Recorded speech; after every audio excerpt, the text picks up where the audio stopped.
평소에는 50m초 안에 끝나는 API가 가끔 1초 가까이 멈춘다면 비즈니스 로직만 볼 일이 아닙니다. JVM이 메모리를 청소하는 순간에도 요청 처리 스레드가 잠깐 멈출 수 있기 때문입니다. 이 영상은 자바 코드를 작성해본 초보 개발자를 위한 설명입니다. 먼저 그 멈춤이 왜 P99 지연 시간으로 보이는지, 다음으로 지지씨가 무엇을 바꾸는지, 마지막으로 언제 지원 지지씨 대신 검토할지를 차례로 보겠습니다. 자바 프로그램은 주문 정보나 사용자 정보처럼 코드에서 만든 데이터를 객체라는 형태로 메모리에 올립니다. 이 객체가 사는 작업 공간이 힙입니다. 요청이 끝나더는 닿지 않는 객체의 공간을 치우는 청소 담당자가 지시입니다. 지시는 어떤 객체가 아직 필요한지 찾아야 하고, 필요하면 객체를 옮겨 빈 공간을 크게 만들어야 합니다. 이 작업 중 일부가 스톱 더 월드 포즈, 즉 프로그램 전체가 잠깐 멈추는 시간입니다. 평균 응답 시간이 좋아도 이 멈춤이 긴 요청 하나를 만들면 P99, 즉 상위 1%의 느린 요청 시간은 크게 흔들릴 수 있습니다. 여기서 지시가 나쁘다는 뜻은 아닙니다. 자바 서버에는 쓰지 않는 객체를 회수하는 지시가 꼭 필요합니다.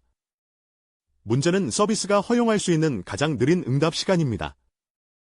예를 들어 결제나 검색 API는 평균이 빠르더라도 가끔 1초씩 멈추면 사용자가 바로 체감합니다. 그래서 평균값만 보지 않고 느린 요청들이 얼마나 늦어지는지 보는 것입니다. 지지씨는 바로 이 긴 멈춤을 작게 유지하려는 선택지입니다.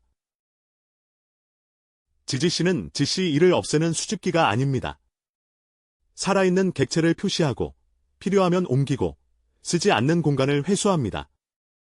차이는 이 큰 작업의 대부분을 애플리케이션과 동시에 한다는 데 있습니다. 여기서 동시에란 지시가 일하는 동안에도 API 요청을 처리하는 스레드가 가능한 한 계속 움직인다는 뜻입니다. 그래서 지지씨의 목표는 처리량을 무조건 최대로 만드는 것이 아니라 힙이 커져도 애플리케이션이 오래 멈추는 시간을 작게 유지하는 것입니다. 왜 객체를 옮겨야 할까요? 메모리를 책장이라고 생각해 보겠습니다. 책 사이에 빈칸이 여기저기 흩어져 있으면 빈 공간이 많아도 두꺼운 책 한 권을 넣기 어렵습니다. 메모리도 같습니다. 그래서 지시는 살아있는 객체를 한쪽으로 모읍니다. 이것을 컴팩션 또는 릴로케이션, 즉 객체 이사라고 부릅니다. 그런데 객체가 A 주소에서 B 주소로 이사하는 동안 애플리케이션이 여전히 A를 바라보면 잘못된 위치를 잃게 됩니다. 전통적인 방식이 이 위험 구간에서 멈춤을 쓰는 이유입니다. 지지씨는 이 문제를 다르게 풉니다. 객체를 옮기는 일을 뒤로 미루지 않고 애플리케이션이 참조를 읽는 바로 그 순간에 그 참조가 최신인지 확인합니다. 여기서 참조는 객체의 실제 내용이 아니라 그 객체가 있는 주소를 적어둔 메모라고 생각하면 됩니다. 그래서 객체 이동 자체를 길게 멈춰서 끝낼 필요가 줄어듭니다. 이때 필요한 두 장치가 컬러드 포인터와 로드 베리어입니다. 일반적인 참조를 주소가 적힌 쪽지라고 생각해 보겠습니다. 지지씨의 참조에는 주소뿐 아니라 현재 상태를 판단할 단서가 붙어 있습니다. 객체가 이동 중인지, 이미 새 위치로 옮겨졌는지 같은 상태입니다. 이 상태 단서가 컬러드 포인터입니다. 이름은 어렵지만 주소 쪽지에 상태 스티커를 붙인다고 이해하면 충분합니다. 구현의 비트를 외울 필요는 없습니다. 핵심은 지지씨가 참조를 읽을 때 최신성 여부를 알 수 있게 만든다는 점입니다. 로드 베리어는 참조를 읽을 때 작동하는 안전 확인 절차입니다. 베리어는 말 그대로 통과 전에 확인하는 작은 관문입니다. 애플리케이션이 오더에서 유저를 읽으려 할 때 지지씨는 그 참조가 여전히 올바른지 확인합니다. 오래된 위치를 가리키면 새 위치를 찾아 보정합니다. 즉 애플리케이션은 계속 실행하고 참조를 읽는 작은 경계에서 필요한 수정만 나눠 처리합니다. 이것이 객체 이사와 긴 포즈를 분리하는 핵심입니다. 지지씨의 흐름은 세 단어로 기억하면 됩니다. 마크는 아직 필요한, 즉 살아있는 객체를 찾는 단계입니다. 릴로크는 그 객체를 새 위치로 옮겨 조각난 공간을 줄이는 단계입니다.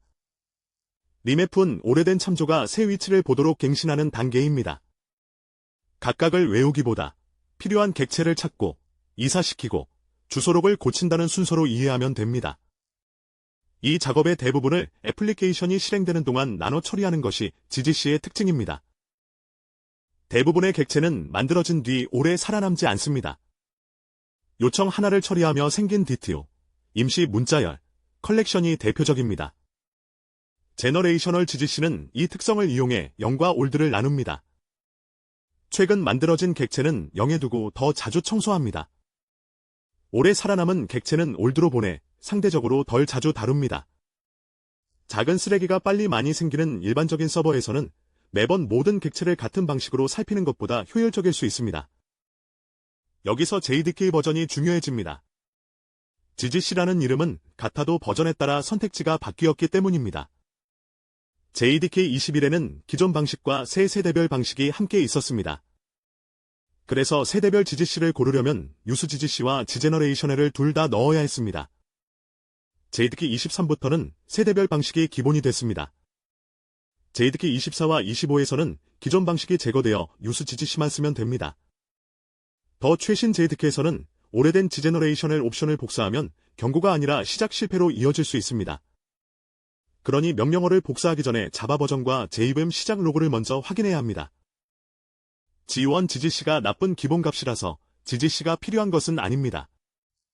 G1 GGC는 일반적인 서버에서 처리량과 포즈의 균형을 잘 맞추는 선택입니다. 반면 GGC는 매우 낮은 포즈를 더 강하게 목표로 잡습니다. 그 대가로 GC와 애플리케이션이 함께 일할 CPU, 그리고 GC가 따라갈 동안의 힘 여유 공간이 필요할 수 있습니다. 따라서 질문은 어느 쪽이 더 최신인가가 아닙니다.